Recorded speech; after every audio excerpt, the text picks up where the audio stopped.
Among many delayed projects this year throughout the industry, 2K made a surprise for many of us and released Mafia: The Old Country a day earlier than promised. One of the most expected games of the current year, the #2 top seller on Steam started very strong with almost 2,000 of very positive reviews. This single-player story-rich project is very promising with 32k of current players on Steam while I'm doing this video and over 100,000 peak viewers on Twitch for the last day. But is it really worth the hype? I've spent a bit over 4 hours so far and already have a lot to say. Today I'll cover the story side of the Mafia, gameplay, performance with bugs, and make some forecast of what to expect of this game further on. Wait for the first major patch, don't waste your time and just watch a same movie on YouTube, or go ahead and buy it. Let's dive right in.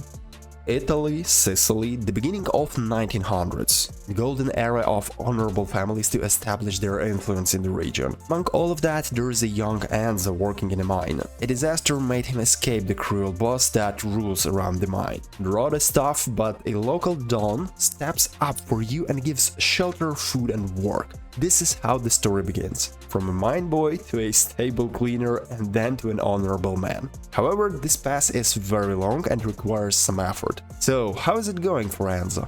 From running to riding, from hiding to fighting and shooting. This is how the gameplay evolves along with Enzo. Through the beautiful Sicily, you should fight your way. The basic knowledge here is how to fight with a knife. Remember, the events take place more than a century ago in Italy, when weapons were not spread too far amongst people. Sure, you'll get your portion of good shooting, but always count your rounds. You're not a Rambo here, nor some trained soldier or gangster, but a simple hard-working boy with some skills. Hence, before shooting, take a second to aim. Bulletstorm is absolutely not the case here. Change covers, try to flank enemies and make precision shots. This is the way. If it happens to be close to some bandit, make sure you have a proper knife to take them down from up close. Generally, you'll have a standard loadout. A revolver, rifle or a shotgun, a knife, grenades and decoys with bandages to heal yourself. But trust me, this is more than enough to learn how it goes around these places. It wouldn't be a Mafia game if there are no chases with shooting. Major part of the gameplay takes a personal transport. Although the play map is not very big, it will take a while to get from one place to another on foot. Hence you have horses and cars. While you get the horse from the very beginning, you should earn the possibility to drive a car or even further customize your transport. Basically all that we need and love is present here, but you have to get a name first before being able to use everything.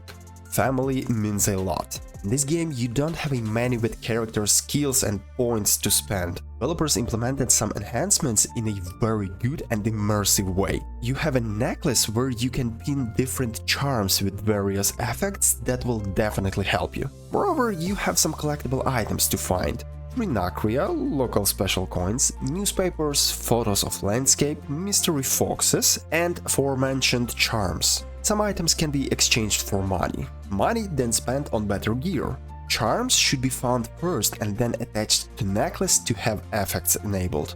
It's totally unnecessary to find them in order to get some equipment without which you can't pass this story easily. No, here it's fully optional in case you'd like to get some nicer looking things like engraved knives or better saddles for the horse. Also, it's a way to spend much more time in the game as it will take a while to find everything. All of this looks natural and fits the setting of the game perfectly. Let's now talk about the visual and audio here. Both are absolutely astonishing. Although there is no audio option to choose headphones, the home cinema setting works just fine. And as for the graphics, I'm playing on RTX5090 with all settings set to ultra with DLSS on quality, and that's amazing. Textures are simply made right. Everything is fitted almost perfectly. Light and global illumination looks almost like a movie. From the first sound and glance I got chills. Just for your understanding, I didn't play previous Mafia games but heard a lot about them, so I can't be called a fan. Nevertheless, this game got my attention right away. For the story-rich game, this is perfect. Okay, but how does it impact the performance? I want to pay respect to developers for making optimization as it should be, unlike most new games. Even with 20 and 30 series cards, you will have a pretty decent image with no drops. As for the performance, I have nothing to add, just bravo. Sure, it's not totally perfect when it comes to some possible bugs or small details that could go unnoticed. You could find some small soapy textures, but they're so small and insignificant that I'm really not sure whether it's just a blurred image on purpose or indeed a soapy texture. Several times I noticed in a blink of an eye that some textures were loading when you turn the camera fast. Also, I found a small detail that I'm sure just wasn't polished enough. When you carry some crate, your belly goes through that crate a bit. Same with car wheels, they go through the ground. But it's such a small detail that most of us wouldn't even notice, and I'm sure this may be fixed very soon. But a couple of times I got some real bugs that you will definitely notice. When reloading a gun near the cover, the character got visually bugged. Sure, this didn't cause any gameplay problems. And the second time the horse made a very funny move which presents that animation just broke. Again, these are very insignificant.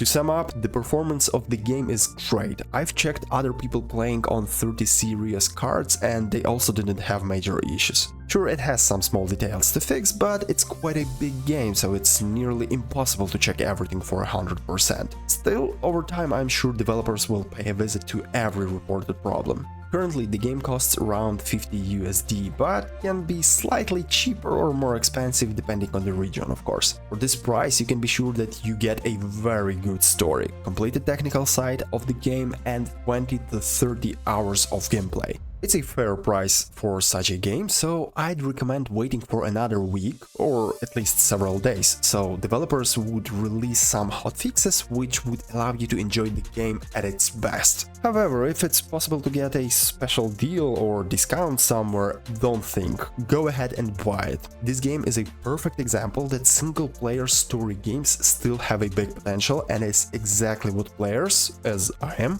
want. I don't like online multiplayer games, so it's a real pleasure to spend a whole week or couple of weekends by experience such a good game. Moreover, it has a potential for future story DLCs, and taking into consideration such great feedback from players, we should expect this soon enough. I will be tracking updates for this game. As of now, I'm glad to share my first and fresh opinion on this game. Next week I'm gonna make a detailed review, as I already have a ton of action points, but first I want to experience every nook and cranny of this family game.